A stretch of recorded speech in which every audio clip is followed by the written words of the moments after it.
Hello, good morning, students of class 12. Welcome to Panda Sir's virtual class on development economics. And today we will be continuing our previous discussion, that is infrastructure. In our last video, we discussed about one of the most important economic infrastructure, that is energy. And today we are going to discuss one of the most important social infrastructure, that is health. So we need to understand what exactly is the meaning of health. Health is never absence of diseases.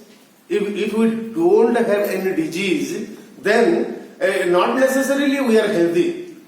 So health is a complete package of the best of our physical and mental state. If both in physically and mentally we are fit, then only we can claim that we are healthy. And why it is important?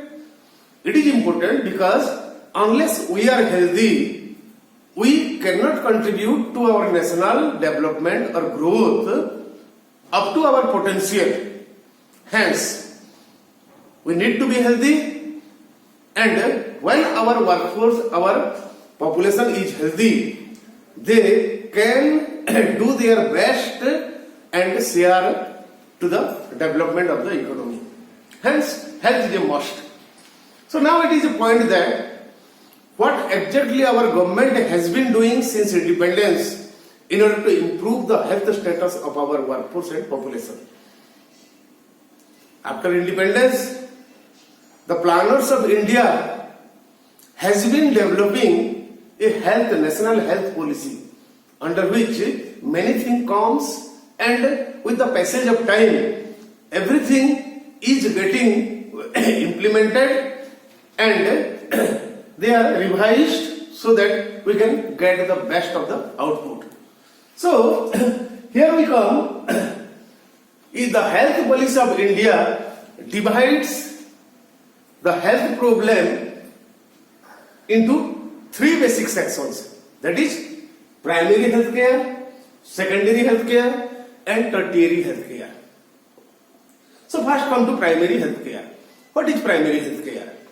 It is the phase where the identification of diseases is done.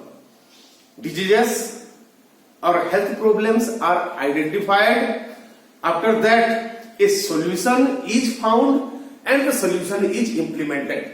So, in order to achieve this goal, the government of India has established primary healthcare centers at village level.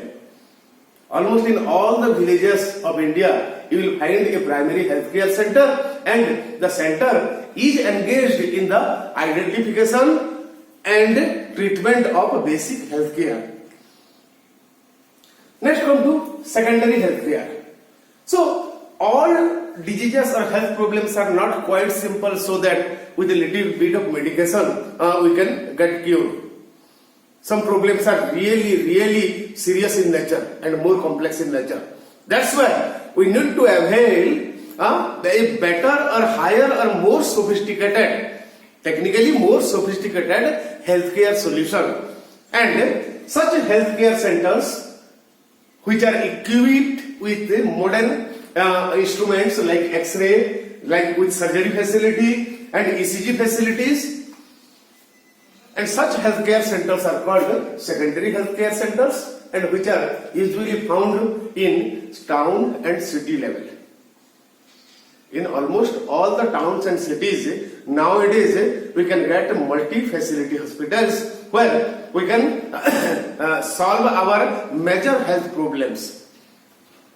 Then coming to tertiary, it is the ultra-modern, sophisticated technique of dealing with health problem, and usually you will find such tertiary healthcare centers in big cities and big towns, like the AIIMS, All India Institute of Medical Science.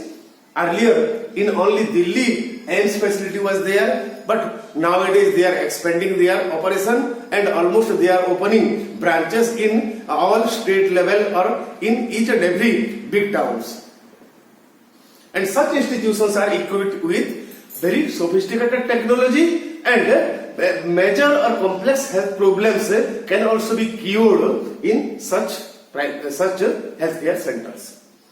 So this is all about the division of a healthcare problem into primary, secondary and tertiary sector. Now it is coming to the achievement, means since independence, as we are designing and implementing a health policy, then what is the achievement of our government?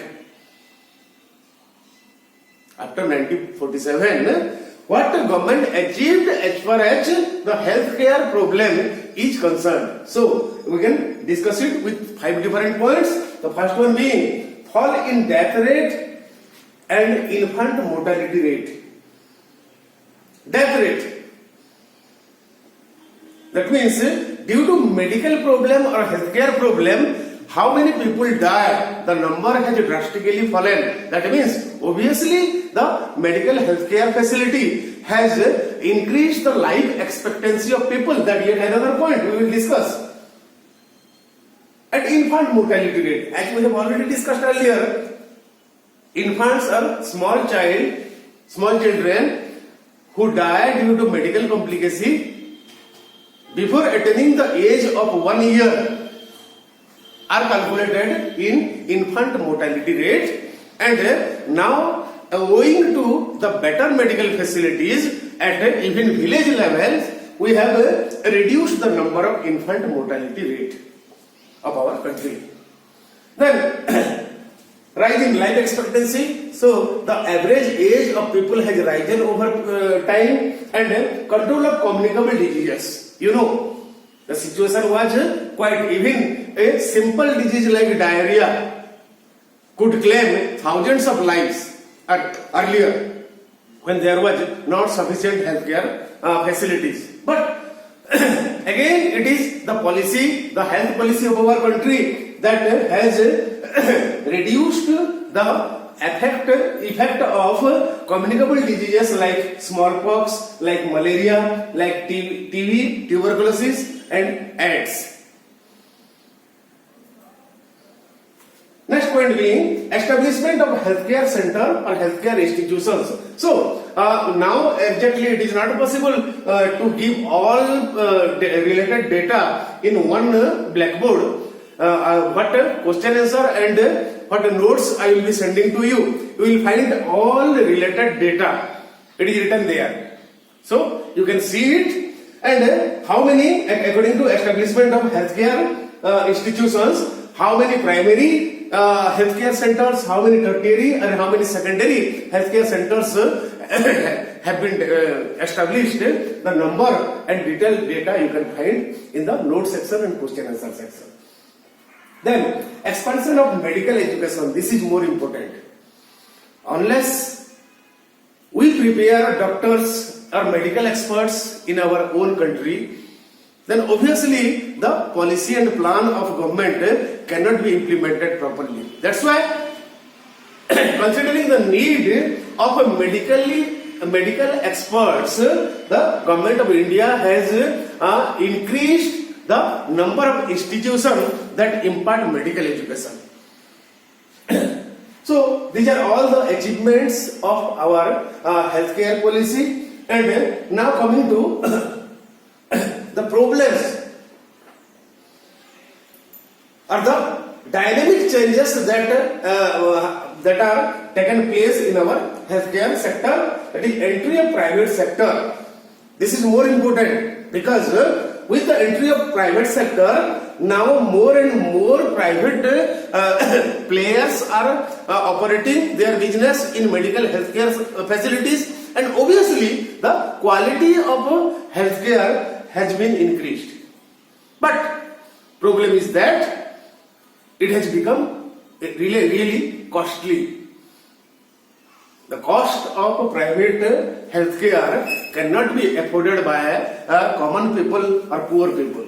And India being a large population who are really poor, then obviously the private sector is not useful for them because they cannot afford to take the healthcare from them.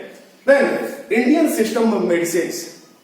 Actually, by healthcare we understand it is allopathy. But along with allopathy, there are other options, there are other systems of medicines in India that prevails, like Ayurveda, like yoga, like Unani, Siddha, homeopathy, naturopathy. These are different styles, different techniques of dealing with medical problem. And with the presence of all these different therapies, actually the medical problem has been taken care of in a better way after independence. So this is all about our health infrastructure, and from tomorrow onwards we will be shifting to macroeconomics. And we will keep, because only 2 more chapters are remaining here in development economics. One is sustainable development, and other is our relationship with our neighbors like China and Pakistan. So 2 of these chapters, hardly it will take 3 to 4 to 5 videos. So henceforth we will be concentrating in macroeconomics. So thank you and have a nice day.